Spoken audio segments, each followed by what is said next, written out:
please like, share, and subscribe, and ring that little bell. Ring the little bell so you're notified when new videos drop. And I have been watching The Devil's Hour. I think it's on Amazon. It's the thing starring Peter Capaldi. I thought it was written by Stephen Moffat, but apparently that's just Inside Man.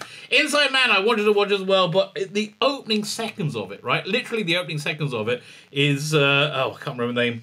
Relatively famous actress. She's on a train and there's some like lecherous guy staring at her. She pulls her skirt down over her knees.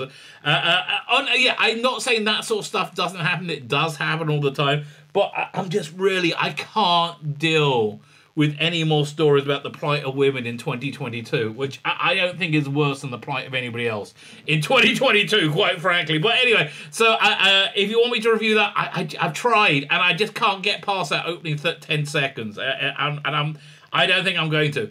I did labour long and hard to get through The Devil's Hour, and I wish it was a recommend. Like, I really wish it was a recommend, even though there are lots of things in there that are excellent, right? They're excellent, but when you add everything up, the overall package is not a recommend, I would say, and avoid, even though a relatively interesting idea, running through it. Fine, before we get the review, like, share, subscribe. Could you do all those things for me? That would be really, really nice, especially share. Like, share is really good. I mean, everybody likes a bit of share. If you can hit subscribe, well, that's very nice. I have a thing in the video notes called Substack. It's my email newsletter. If ever you're wondering, how can I find an irate rabbi on YouTube or Rumble to scream about the important matters of the day, how can I do that? You can find that on my Substack, my email newsletter, where you are updated about all my scintillating content as I make it, right? So that goes out really. Plus, I put a bunch of extras out on there. I also have a paid version.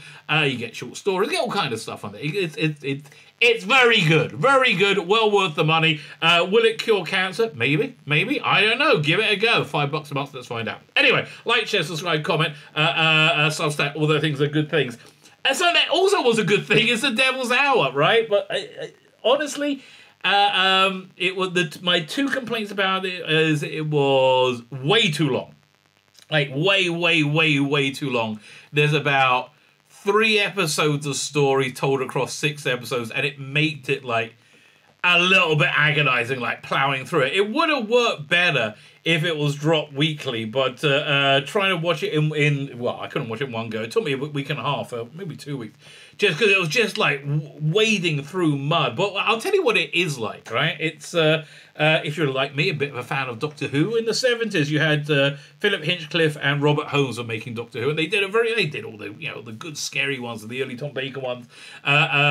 So when they left there, I always had this fantasy that the director of BBC One will say, tell this to, okay, Philip and Robert, I want you to do a 6-part adult drama Thursday nights at 9 p.m. and see what you can come up with.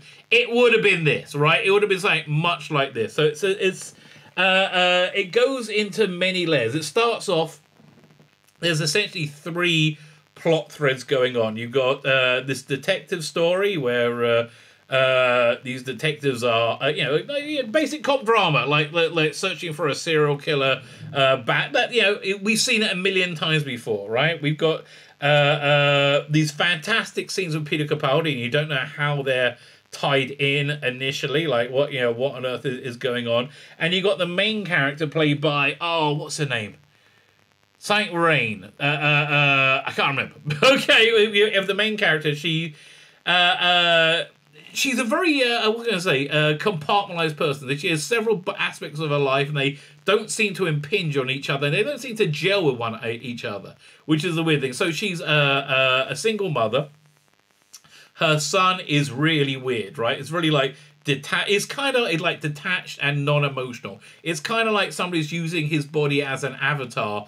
And that's what I thought for a while. There's some kind of like entity was living inside this kid's body and was terrified and using it as an avatar and just very, very disconnected. So he's like deeply, deeply disconnected. Doesn't feel like joy or pain or anything, which is a source of great stress and depression for the mother. The mother also works in child protective services, and that's where all these things kind of gel together. So going on all through this, you see reality flickering and changing. You see that you get little glimpses that things were one way, then they're another, then they're back this way.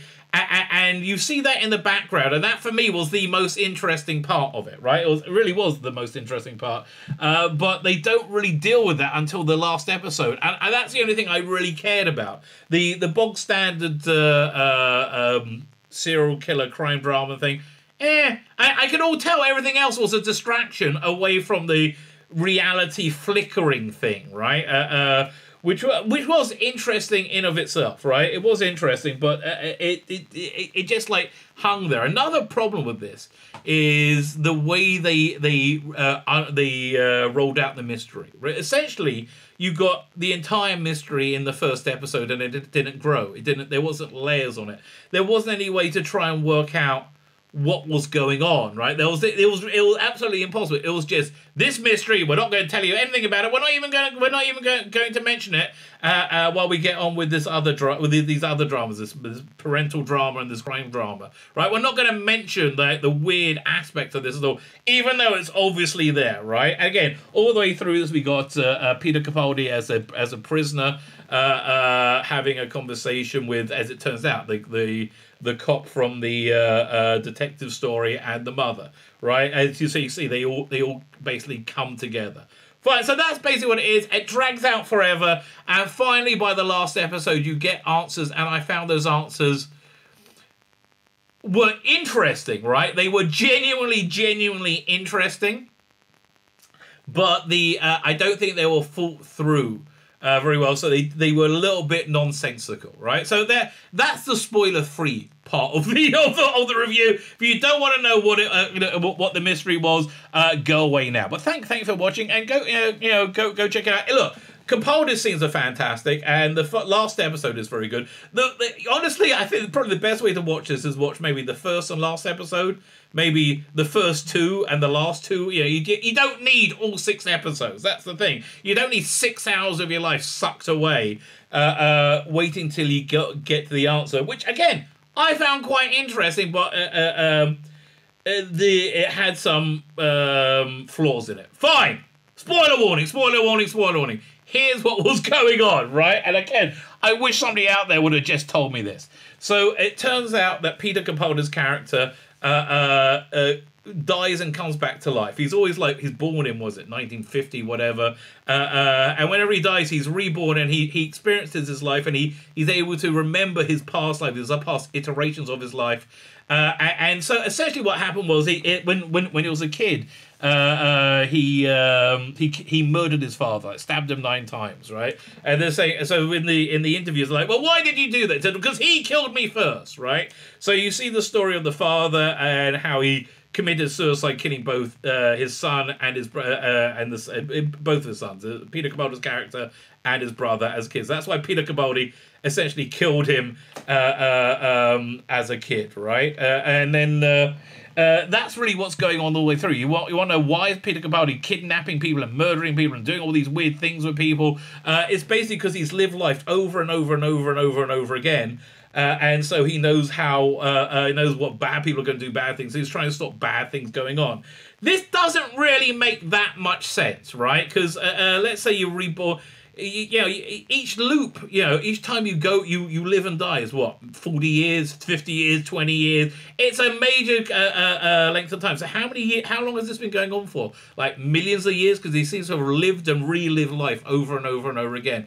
It was actually done much better in Westworld season 4 with what's the name, Jeffrey Wright's character. At the end of season 3, he enters this virtual reality simulation. He's a robot in this, and he's able to live out all the different permutations of what could happen over, again, millions of years. But he's an artificial intelligence, right? It was so it made more sense. Like this guy, he spends every lifetime doing the same thing. It just didn't gel while being an interesting thing. So that was the first mystery of what's going on with Peter Capaldi. Why does reality keep flickering? Because essentially you can see the other the other versions of reality, right? When things change, they change to this way, they change that way, and you're able to flip between the other versions of reality. The mother's character was somebody who should have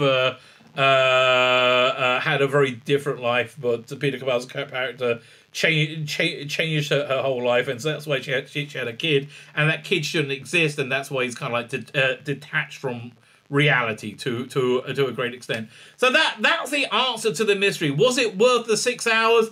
Sadly, no. Right? Sadly, I don't think it was. You know, I'm quite glad it's over, right? But I persevered. Everybody wanted me to review it. I've now done it. If Twitter Blue was available in Israel, which it is not as yet, this review will be going on Twitter. As it is, it's over. It's going over to the YouTubes and to Rumble. My name's Tzvi Lebetkin, the Rabbi from another planet. Please like, share, and subscribe, and ring that little bell. Ring the little bell so you're notified when new videos drop.